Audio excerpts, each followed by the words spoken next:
No.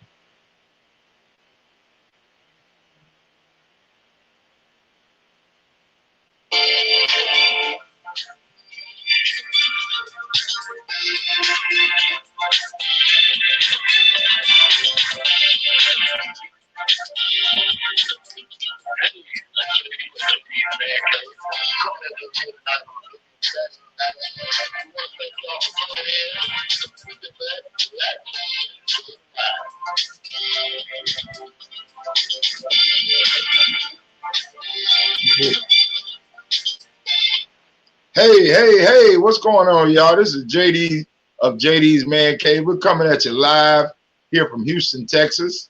And we have an interesting show tonight. I am honored and greatly appreciative of Dr. Charles Bonner, Mr. Charles Bonner, rather, coming on the show tonight. He is a renowned author, lawyer, civil rights advocate, civil rights activist, and just all around superhero. I like to say. Hey, Big Reggie, what's happening? Hey, what's going down? Hey, Reggie, we got Mr. Charles joining us tonight.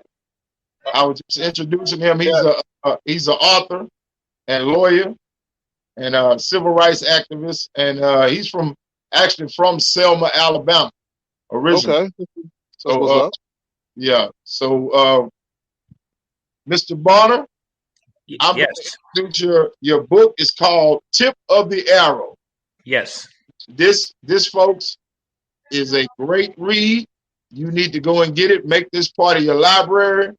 Mr. Bonner is a living icon in the civil rights movement. He has marched with all the great names that we know and love and follow. Kenny Wayne, what's going on? Hey, Kenneth. What's going on? Hey, man, mute all that dinging you got going on, brother. Yeah, I had to. I had some music playing. I let my windows up. Yeah, do all that. What's that? Kenny Wayne, we Mr. Charles Bonner on with us tonight. He is a author, a lawyer, civil rights activist, civil rights icon. He has marched with all the greats, and he will be joining us tonight, and we will be highlighting his book, which is called The Tip of the Arrow. And this is a great read. I started on it already, fellas, and let me tell you, it's hard to put down. We, as black men, talk about what we need to do, and what we need to do above all is educate ourselves. And the thing about it is that comes only through reading and getting factual information. It's not enough to sit and watch the movie. We actually need to read it. So we need to get to building libraries in our own homes so we can nurture an environment of education with our children and our rest of our families. So, Mr. Bonner, Yes. I want to thank you for chiming in with us today and taking time out to help educate us, because that's what we're about. My mantra for my show is black men, educated black men, educating black men. So that's what we look forward to. So we're always loving when we get a chance to meet with a person such as yourself, who is an educator, who is a very educated black man, who, relishes and very zealous in getting education and information out there among our people. So we want to thank you, first of all, for coming on. And let's go ahead and get started, and let's talk about how this book came to be.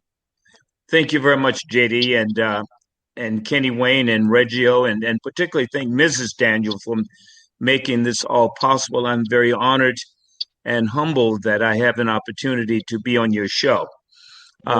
Your question, how did this book come about? Well, we all know of Dr. Martin Luther King and John Lewis and Ambassador Andrew Young, the icons of the civil rights movement. Right. What people do not know is that before the icons came to Selma, the 14, 15, 16-year-old kids, as I was at the time, you see the picture on my book there, that's me at 17, standing in front of Sheriff Jim Clark, saying they're going to let Jim Clark turn me around, along with 257 other high school students. And of course, what you don't see is the beating that we took following that. But this book came about is because our stories had not been told. The question becomes, and many people want to know, how was it on that bridge on March 7th, 1965? Right. And why did we go on that bridge? Well, the story starts 2 years before. In fact, for me, the story started when I was 7 years old, picking cotton on a day very much like today, where it's 100 degrees outside, and looking around at all the black people pulling these long cotton sacks with sweat coming down their faces, their brows completely furrowed with age and misery and oppression, and saying to myself, is this fair? Is this slavery? Are we free? I mean, they told us that Abraham Lincoln had freed the slave, and me and my little cousin, who was just slightly older than me, we called her Bay Love, we were just roaring in laughter at the notion that we indeed were free, because this looked just like slavery to us. That was the first feeling I had about injustice. Now, if you fast forward to February of 1963, my best buddy and I were pushing my mother's green 54 Ford southward, when all of a sudden this young man, brown complected, kind of ginger colored, yellow shirt, black tie, walked up to us and began to help us push the car. We had run out of gas. In 1963, gas was expensive. It was like 25 cents a gallon. Wow. And so as we pushed the car, we then turned westward and just half a block up into my driveway. We had a big yellow house on the main drag. This man introduced himself as Reverend Bernard Lafayette. He was only about 22. I had never seen a preacher that young before. He sat on my porch and began to tell us that he had come to Selma from this organization called SNCC, the Student Nonviolent Coordinating Committee. And he told us that we were going to change Selma, that he and his wife, Collier, had come to help us organize Selma, and that he had been involved in demonstrations in Tennessee. They had been beaten. They had gone into coffee shops and hotels and restaurants, and they were beaten. Hot coffee was poured on them. White folks put cigarettes out on them, and totally blooded. And he told us, this is what we were going to do in Selma. So you students got to change Selma because the adults are too afraid. We looked at him like he was totally crazy, that we were going to let white people beat us and we would do nothing about it. And we told him, you must be out of your mind.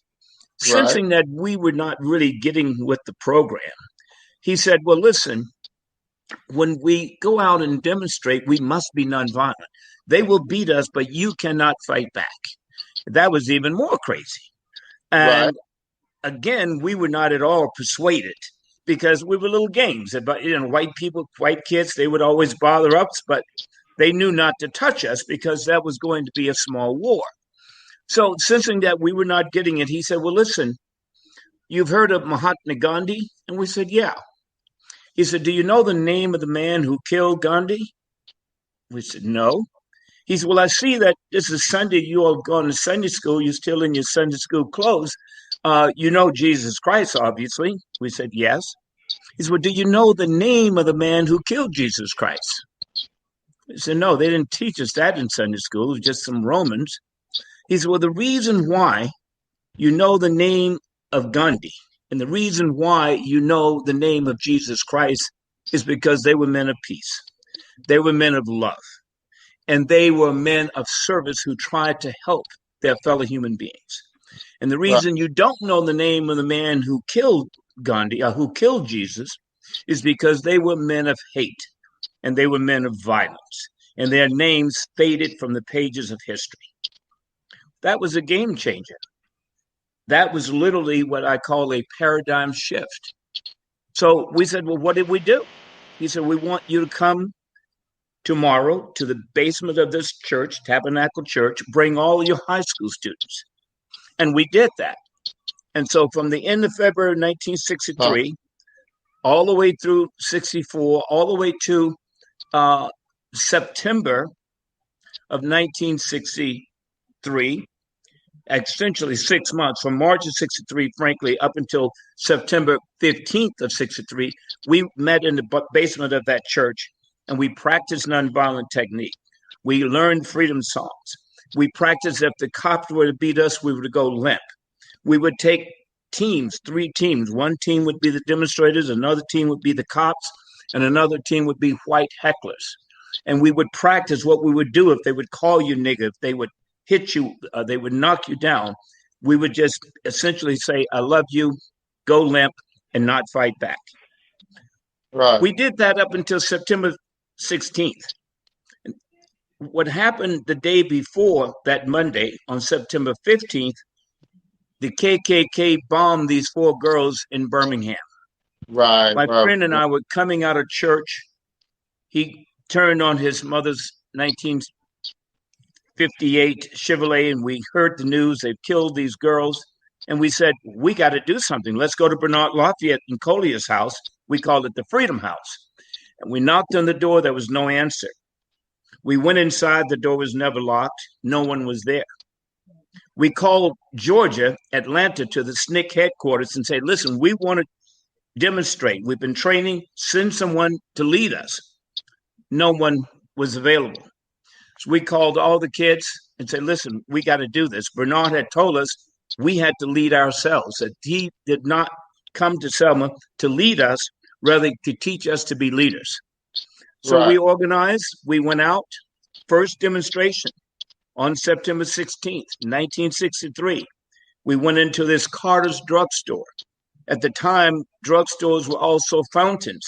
They had a fountain and little green stools where all the white kids from high school would order their hamburgers and their Cokes and sit with their leather shirts. But we weren't allowed to sit there. So there was about 7 or 8 of us who went in, led by one of our older students named Willie C. Willie C. went to the left as he went into the store and bought a candy bar.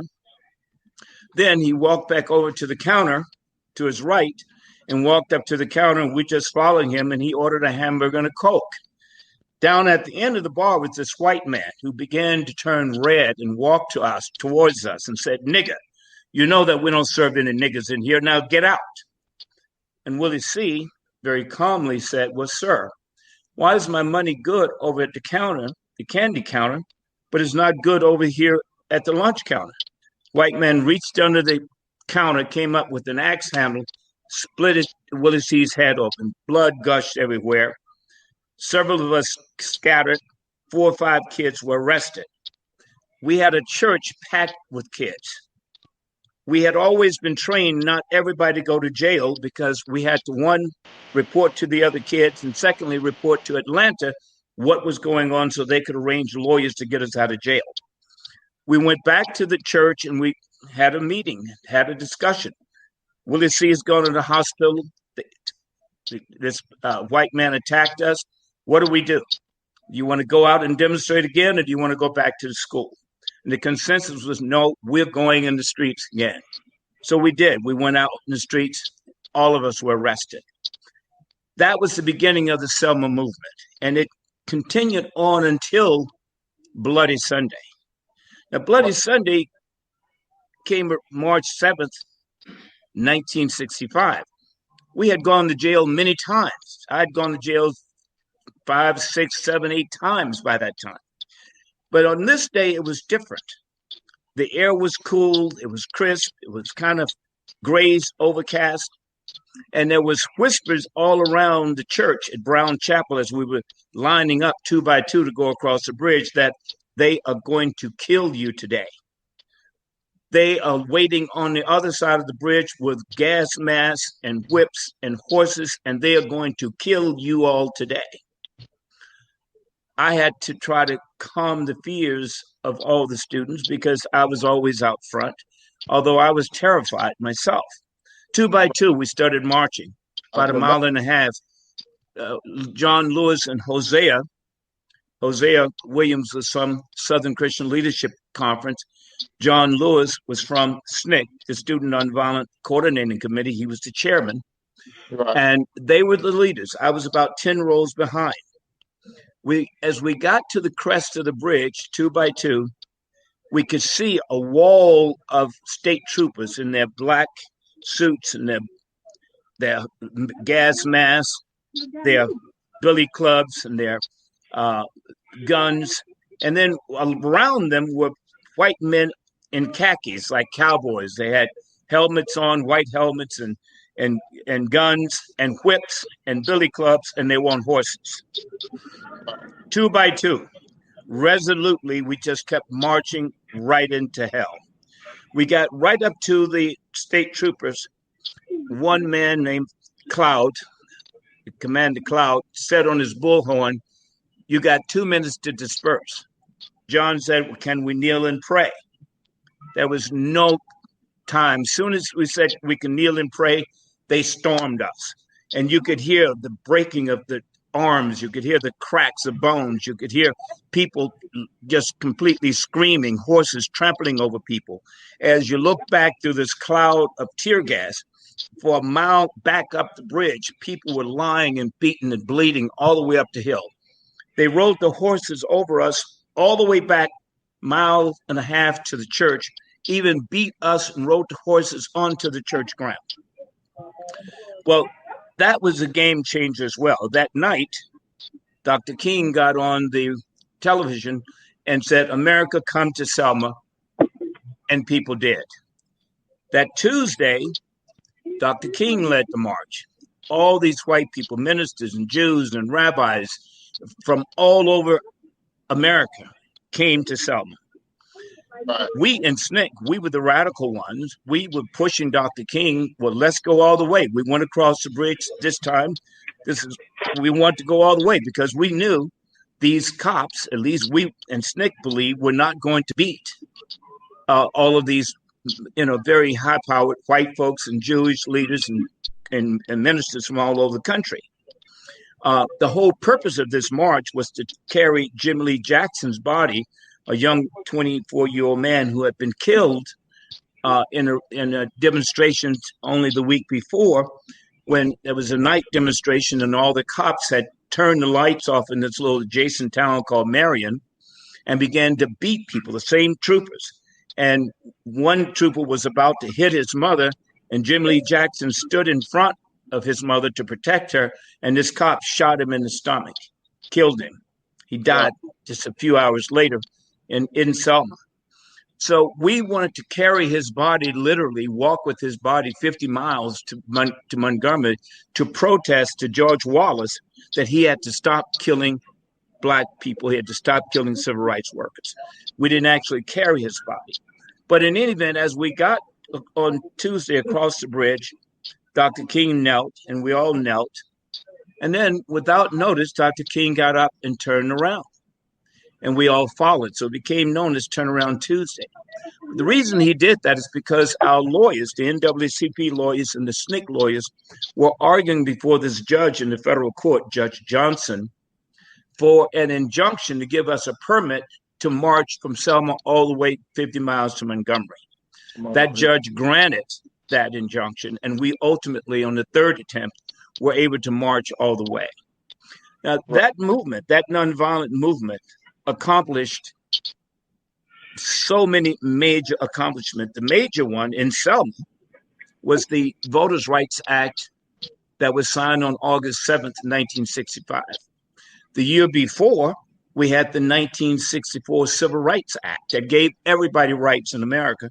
It's affectionately known as Title VII. In 1968, we got the Federal Housing Act, which all housing had to be free of discrimination.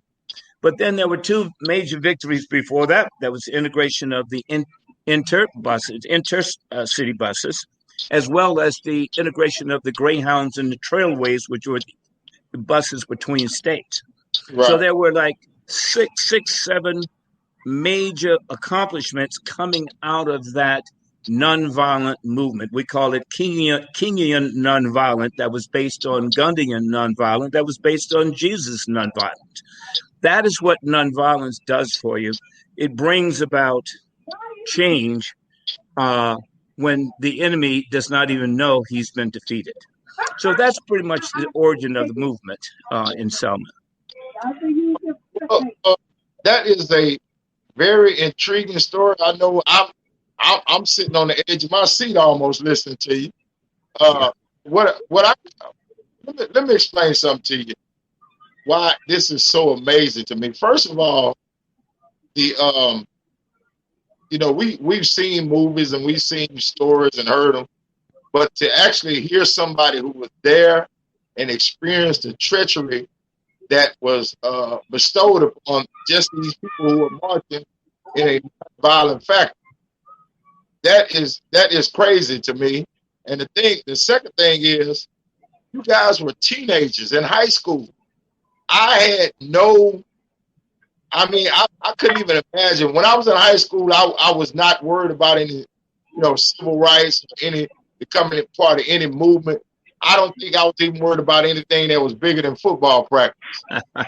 So let alone to just be mindful and diligent enough to get out there and become part of a movement that shifted the entire pendulum for the civil rights movement. Like you said, you had so many rights and bills that were passed because of this simple interaction in Selma, Alabama at the time. That's right. And like I said, when you're making history, I don't know if you feel like you're making history. No. But you guys were actually making and creating history at that moment. Reggie, y'all have any thoughts about this situation? You heard? Excuse me? Well, JD, the story is amazing. Can you hear me? Yes, I can hear you, Reggie. Yeah. The story is amazing to me because I don't think I would have, the type of discipline it took to do what they did for us. And I say they did it for us because, without them, we wouldn't be able to do none of the stuff that we're doing right now. Stuff that we take for granted, like voting, it just really riding public transportation, not have to ride in the back. It's just so much. And I take my hat off to you, sir, because without you, there would be no Kenny Wayne, you got something you want to say? Can you hear me? Yeah. I want to commend you, Mr. Bonner. That was a brave act, child, and thank you for your service, first and foremost. Exactly. But I'm like Red Joe, I don't know if I'd have had the discipline to accept it, but I'm glad that y'all did and y'all made a way for us to have the rights that we do have now. And that's God's blessing that was upon y'all to lead y'all to be nonviolent, because he gonna win the battle anyway. Yes. So by y'all just doing it like y'all done it, I understand it, but because I've done it, maybe not. But I thank y'all for giving us the right to vote and follow the other acts that y'all made us do. I just wish that more of our people would understand what's going on now. That and people fought and died. What's so amazing to me is these guys are 14, like he said, 14, 15, 16, 17, and 8, young. These are high school kids. Yeah. Out here being part of this, man. I know daggum well at the time, the way I was in high school, I wouldn't have been able to do it. You know what I'm saying? Non-violent, I'm gonna stand there and let them beat me, and oh no, I'm not gonna be able to make it. Yeah. Look, I'm not going to jail, but I'm going somewhere. Yeah. They might have to tote me off on a gurney, but man, look here, I don't know about that non-violent thing. That right there, like he said, it was a paradigm shift because of the way the guy explained it to him. That I heard it, but I don't know if that explanation would have been good enough for me. I'm just being honest with you, Mr. Bonner. Like, hey, that makes me even more of admiration towards you and the movement that you guys led and were part of. I mean, I couldn't even imagine it, Mr. Bonner. I'm just gonna be honest with you.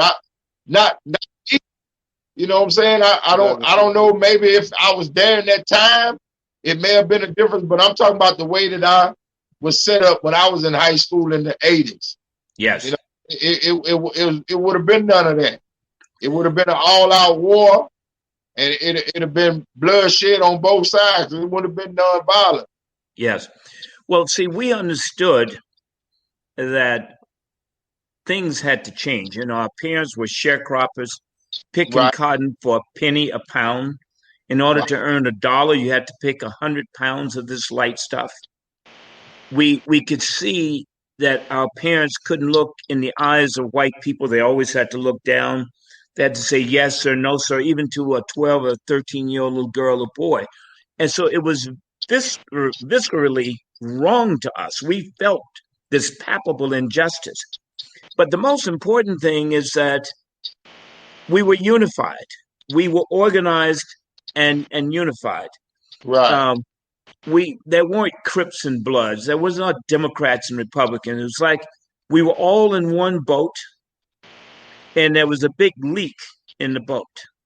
Right. And we all recognized if we didn't have all hands on deck to patch this hole up, that we were all going to perish.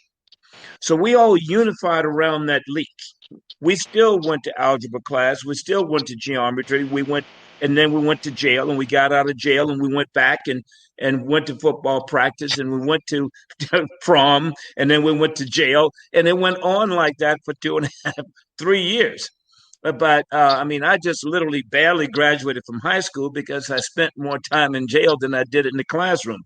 Thanks to girls, though, they helped me get through, because they would always help with all of the assignments.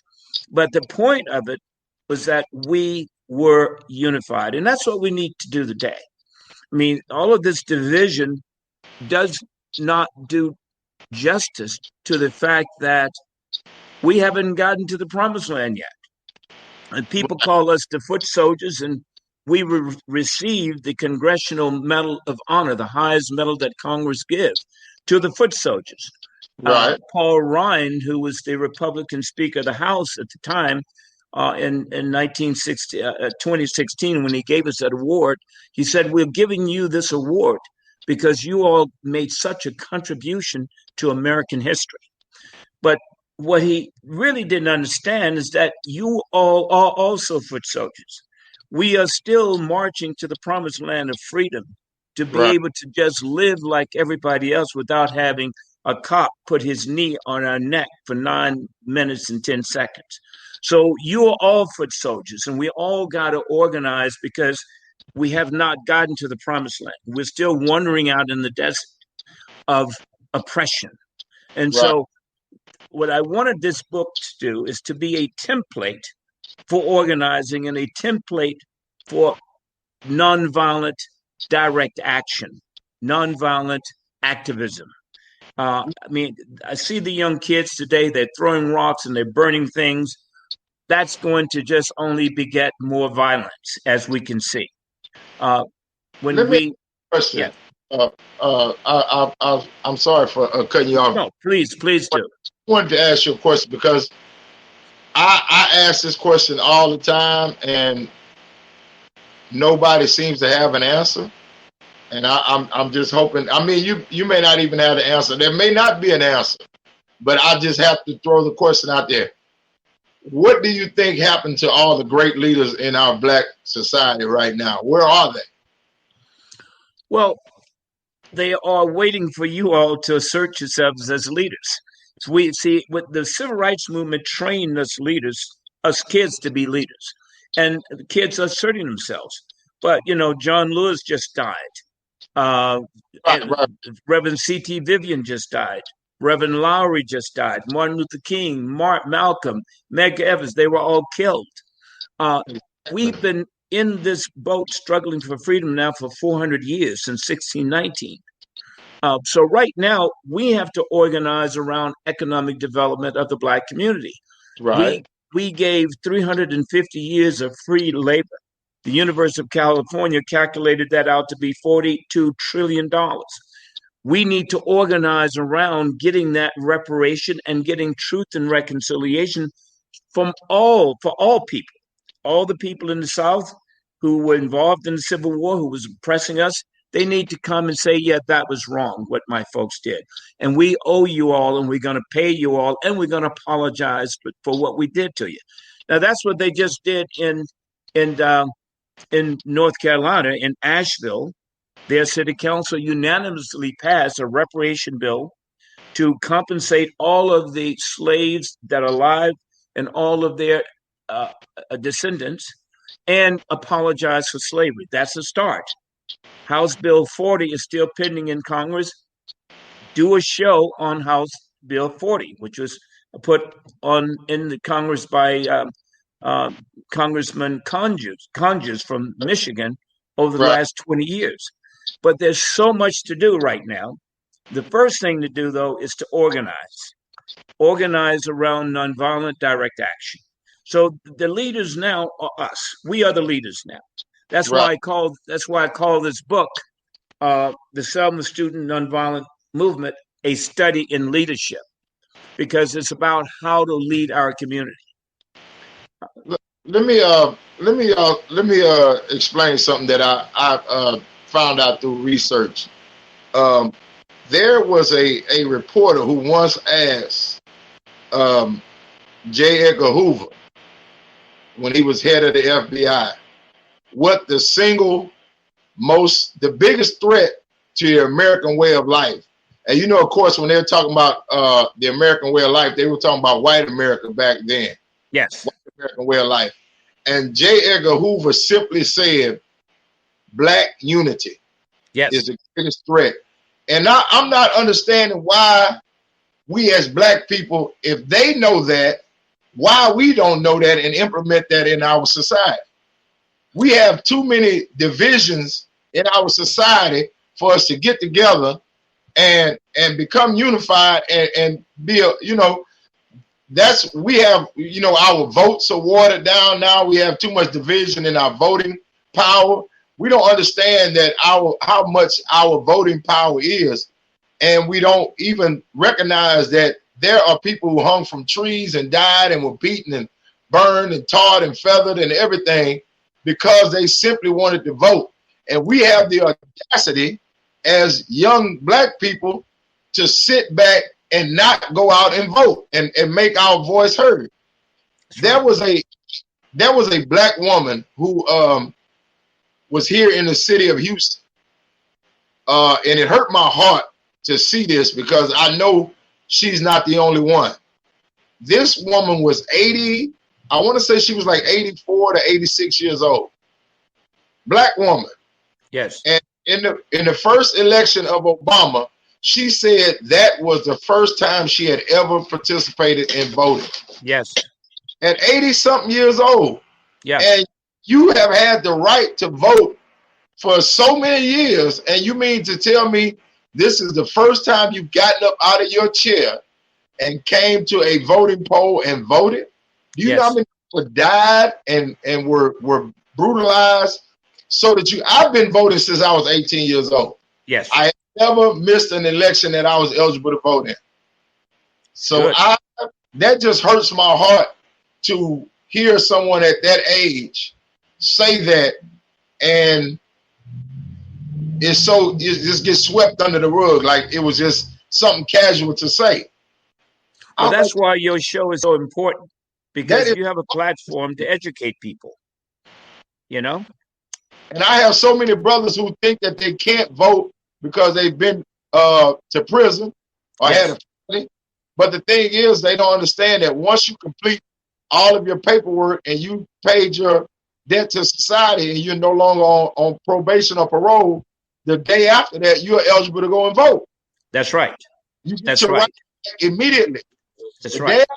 Day after your paperwork is terminated, you are eligible to vote. The next piece you should be filling out is the voter's registration card. Yes.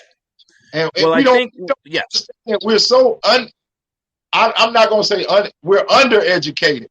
Yes. As to our rights, and we don't go out and research them ourselves. We take other people's word for granted, and we just go with that because that's a consensus, rather than us actually getting out here and researching our rights and our and what kind of power we have as a people. We don't get out and research.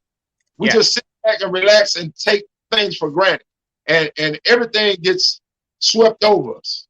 Yes. Well, that's an important message, and that needs to be repeated. Why are we not voting, and why are we disunified? I mean, it's easy to understand why we're so disorganized, because that was a part of the design plan. Exactly. When they packed us into the ships, from 1619 to 1865, 246 years, we were unified in our misery.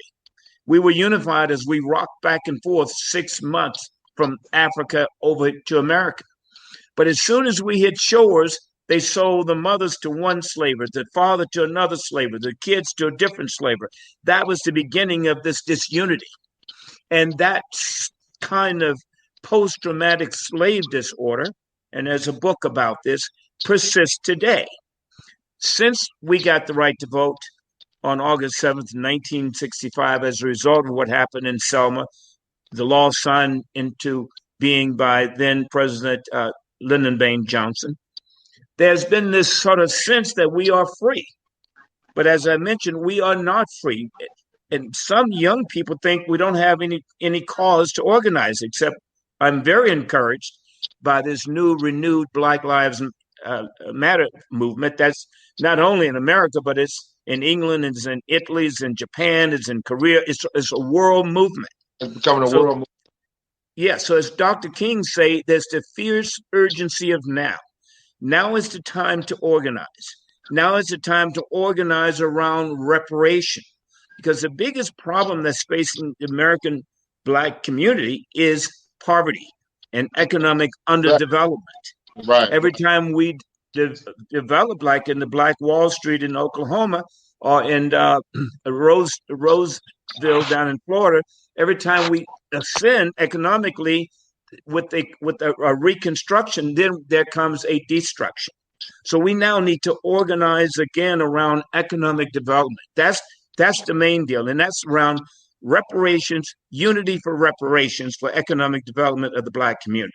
That's a reason to vote. Brother Bonner, can I say something, JD? Can I talk to Brother Bonner real quick?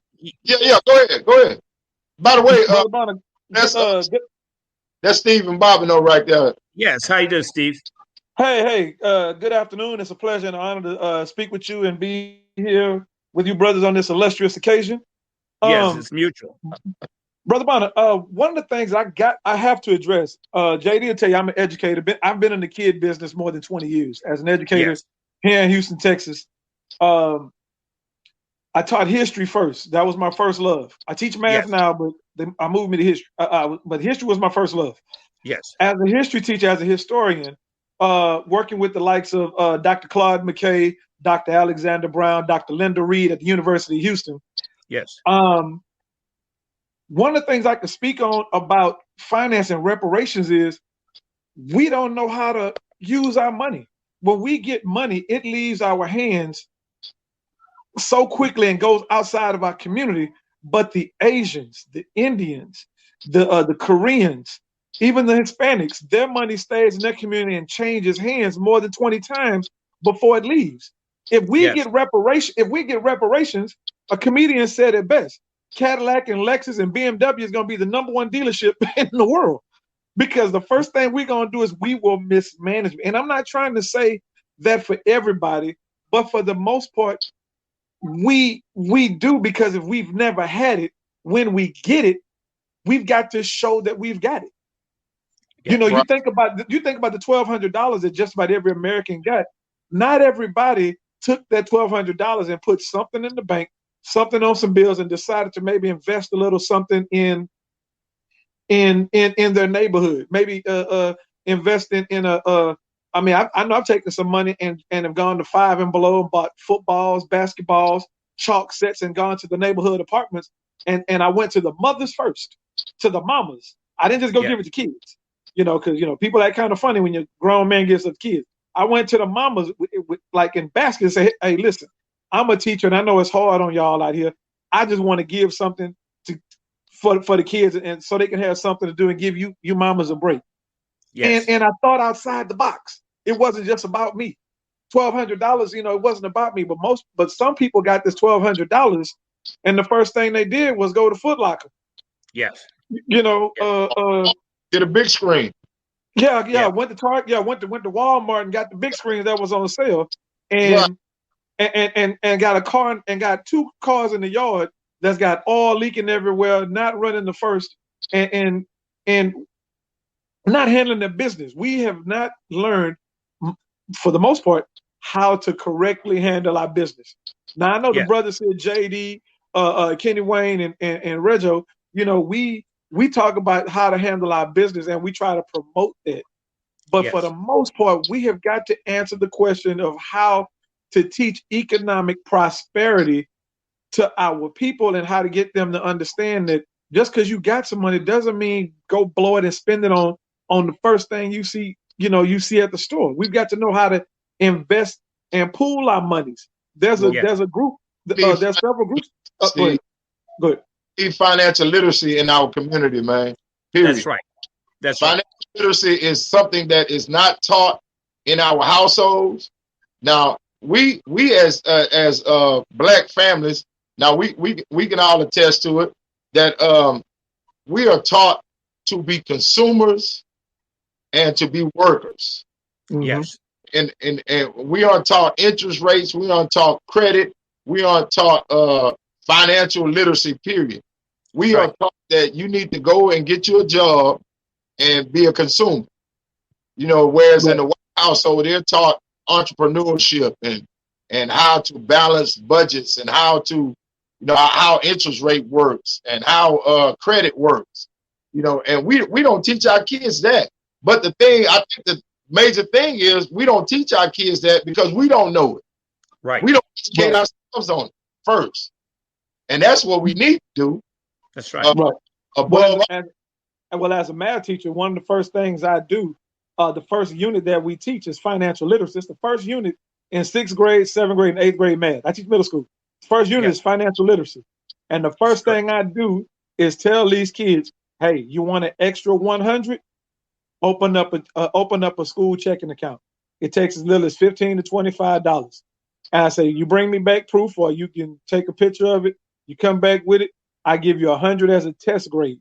Now, for those that can't do it, I've talked to the parents and they say, well, baby, I just don't have the extra $15, $20 to do that. Man, I've sold candy. I've done all kind of stuff. And I'll shoot that mama Cash App real quick. Hey, here's $20 to go start that checking account for that kid. And I spent $200, $300, $400, $500 of my own money doing that every year. My kids have been having their own account since they were in middle school. And I'm teaching them now how to get on Robinhood and Forex and how to put a little money and invest in trade. Because I want them to have understand financial freedom. I don't want them to understand debt. I don't want them to know what debt is. Right. My parents couldn't send me to college. I had to take out loans and work 2 and 3 jobs and get scholarships. My daughter going to college, I gave her money and said, yeah, I transferred it to her account and said, you pay for it. Right. Yes. Well, you hit JD hit the nail on the head. It's financial literacy, and the same thing you're talking about, Big Steve. You have to understand, we just came out of a slavery experience. I'm only 3rd generation outside of slavery. So that was, my folks couldn't even read and write, let alone learn about financial slavery. You all are only, the 4th and 5th generation out of slavery. So, but yet, with no help, no reparation after being locked down in slavery for 350 years, Black folks still have the collective buying power comparable to the entire country of Canada. We generate a lot of money in this country. Now, just think what we could do with the reparations that we are owed, plus the financial literacy at the same time. Now, Tesla is going to have a 5-way stock split before the end of this month. Right. Apple will have a four-way stock split. That information needs to be spread around the Black community. Go out and buy, if you buy just one share, you buy one share of Tesla, you're going to have 6 shares in a month. Right. And then that's going to grow. This is the kind of economic literacy information we need to share to help our community grow economically. And then we need to take a page out of what white men do. They come up with a thing called corporations. That is where 4, 5, 6 white men, sometimes just 2, get together, and they pool their money together to create socialism for themselves. Free health care, free dividends, free money, and the right to own the labor that they sell to us. We have to also organize and become corporations, cooperating with each other for our own economic development. And again, we're all in the same ship. We're all in the same boat, just like we were when we were shackled, pissing on each other as we came over here. And there's a big hole in the boat this time, and it is leaking, which means our people are dying. Our people are suffering. And we must save our people. As all hands on deck. No Democrats and Republicans, no Crips and Blood, no light skin versus dark skin. We're all one people, and we must save ourselves. And it's amazing to me, Mr. Bonner, that we all in Black history, we know about Black Wall Street. We know about Rosewood. Yet we have so many Black millionaires and even billionaires, some of them. But none of these have been reproduced. We have not built Black Wall Street anywhere. We have not built Rosewood anywhere. We are so divided as a people. The Willie Lynch laws are on cruise control in our society right now. Yes. And I'm not understanding, what is it gonna take? What kind of insight do you have on what is it gonna take for us to be unified, to get past the slavery mentality, the Willie Lynch mentality? Because we are too quick to holler the white man is holding us down. Which white man is assigned to you specifically is what I'm trying to figure out. Because we are just on cruise control with the diversion and the divisiveness rather in our society, rather than coming together like you're saying and building corporations. We don't trust each other. We don't work with each other. We can't even hardly get us to go together on a box of chicken, let alone That's right. Well, again, even though this division started in slavery, but you mentioned J. Edgar Hoover. J. Edgar Hoover with the COINTEL program, the counterintelligence program, he pitted the Black Panthers against the movement of us, and SNCC against the Muslims. This kind of division has not only been visited upon us. Now, you have to understand this is part of the grand scheme. I mean, the English divided Ireland, north and south. They divided India from Pakistan. They divided, you got North and South Korea. You got North and South Vietnam. It's no coincidence you had North and South America. This divide and conquer is not endemic special to just Black folks. It's just that they had a lot of practice of it when they came to us, but they were already experts at it. They got right with us. It's still ruling right now to this day. That's right. They got it right this time. Yeah, we now recognize that, and we help them keep it. Yeah, you young brothers are leaders. You have a platform to educate the community as you are doing, and that is the key. Educate them to financial literacy. Educate them to our history. Educate them to the fact that all human beings are Africans. I have a nonprofit where I take solar energy to Tanzania, East Africa, down in the deep bush where people are way off the grid. That is where all human beings stood upright and populated the earth. Everyone on the planet came from a Black woman and from the seed of a Black man. That is those are just the scientific facts. So Exactly. once we have to understand who we are and understand that we were unified and we became disunified, now we have to put Humpty Dumpty back together. Exactly. Okay. I understand. You're absolutely right. And I talk about that all the time, Mr. Bonner, that we were taught to hate ourselves. Yes. And we still perpetuate that hate among our entire society to this day. That's right. We are so distrustful. We are so manipulating amongst each other that it is, it is almost disparaging to look and see, because you get one guy who has $1.50 over bus fare, he think he'd have made it. Yes. We figure we'd have made it, not understanding that we all are still being held back, and all of the opportunities are not there for our kids, for our families. We are still being held at a disadvantage with the society that we are functioning in. Yes. So, but we have a lot of work to do. As I mentioned, we haven't gotten to the promised land yet. Yeah, we got a whole lot of work to do. I agree with you on that. Any of you guys got any questions or any insight on what we've been talking about today? Brother Bonner, what was the two? You said Tesla and who else? Apple. Apple will have a stock split. Theirs will be 4-1, and it's going to happen within the next week. The time to buy is like next week. Tesla will have a 5-1 split. Tesla stock is around $1,500 a share now. So that means it's going to drop to probably around 300, but then it's going to go back up. So it's an opportunity to really make some real money really quickly. And this is the kind of financial literacy information we need to spread. Right.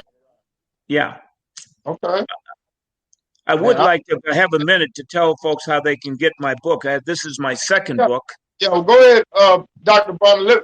Hey, fellas, we want to first of all thank Dr. Bonner for coming on the show and giving us this insight. But Dr. Bonner, I want to take these last few minutes to give you an opportunity to get the book out there. Get it. Hey, fellas, we got to get this book. I got my copy right here. Yes. We need the book is called, as we indicated, The Tip of the Arrow. And what that means is that these 14, 15-year-old kids, they were the first to penetrate apartheid, the first to penetrate segregation. We were the vanguard, the very tip of the arrow. And this is their story. This is our story. And it involves white kids and black kids and Jewish kids, all kids from around this country who decided that they were going to change America. They were going to end this apartheid system. So I want folks to really get that book, and it should be in high schools. That, brother, you should tell your school to buy a book for your library. Every kid should have this book, because this is American history that at the time we had no idea that we were making history. We had no idea we were going to win. Well, we knew that we had to change the conditions we were living in. So you can get that book at my website, which is tipofthearrowbook.com, tipofthearrowbook.com. You can also email me, and for $40, I'll send you an autographed copy at charles@bonnerlaw.com. My law office is in the San Francisco Bay Area, a little town called Sausalito, just across the Golden Gate Bridge. You can call my office, and that's at 415-331-3070. You can call me on my cell. I'm available 24/7, 415-601-0268. My second book is called The Bracelet, The Story to End Child Sex Slavery in the World. And that's based on a case that I have in Syracuse, New York, where this multimillionaire kidnapped this little black 16-year-old girl, kept her chained in a dungeon as a sex slave for 7 months. Wow. She engineered her escape, brought to life that this multimillionaire had been doing this for 20 years. he had shackled and chained in slavery 4 other girls. So we took all of his money, gave it to these 5 girls, and then I set about trying to understand 3 questions. Why do men do this to girls? When did it start? And what is the solution? And that book answers those 3 questions. I call The Bracelet. You can get that book at thebraceletnovel.com. Again, you can also just email me at charles@barnalaw.com. All of these books are about the conditions of human beings. Right now, we talked about slavery as though it's in the past tense. As we are speaking, there are 50 million people in slavery, 95% of whom are women and children. Selling slave girls and women is the second money-earning industry, second only to selling guns. And this is something we have to end. And so we have to unify around ending slavery on this planet. That's another mission that I've embraced. So we have a lot to do. Well, Mr. Bonner, again, we want to thank you so much for joining JD's Man Cave today, and I look forward to reading. Hey, Steve, seriously, man, I started on this book, and it's hard to put down. So you got to get you a copy of it. And Dr. Bonner, Mr. Bonner was gracious enough to make sure that I had one before this. But, man, this is an excellent read. All you fellas, grab a book, put it in your library at home, get your kids to read it, get your family to indulge in it. This book is awesome. And we need to get started on educating ourselves. We cannot, as Black people, expect our oppressor to educate us to their level. That's right. To a sufficient level that will make us equal. Now, the first thing we have to understand is that the Black man since slavery has been vilified. Yes. And the next thing that happened was we were dehumanized. That's right. Black people as a whole. Now, the thing about anything that you dehumanize, it makes it easy to mistreat it. That's right. So we have to understand that we have to build ourselves up to a level and to a platform where we are first seen as human. Then will we start getting equal rights? Because if they don't even see us as human first, there's no way in the world they're going to give us equal rights. That's right. We got to get ourselves to a point where we are educating ourselves, we're building ourselves up, we're working together, and we're unifying our platforms. Yes. So, fellas, I appreciate all y'all coming in. And Mr. Bonner, again, we appreciate you. I love you for what you're doing. And I will keep in touch with you because I have a lot of things I want to talk to you, and I may have you back on the show a few more times. I would love to be on your show. Thank all of you guys for being so engaged and involved. And as I mentioned, you are the leaders. This is your time. I thank Brother Chili Mose for hooking me up with you, Brother JD. Thank you. Yes. So I would love to be back on your show again. Call me anytime. I'd like to visit your school, Steve, and speak. As soon as we can fly, just let me know. But this is the time for us to unify. This is the time for all hands on deck to patch up the leak. Okay? Amen. Thank you, guys. Take care now. All right. Thank you, Mr. Bonner. Reggie, right, thank you. Brother. What'd you say, JD? Go ahead and sign off. Yeah, well, this is Big Reg from South Park. I mean, Sunnyside, South Park area. Again, I just want to say thank you, Mr. Bonner. I'm truly in awe right now because the stories you told. Hey, man, I just never thought, well, go ahead, somebody else. I'm just tripping about this. It's just so overwhelming. Hey, Reggie, I told you you're a real life superhero to me, man. Yeah.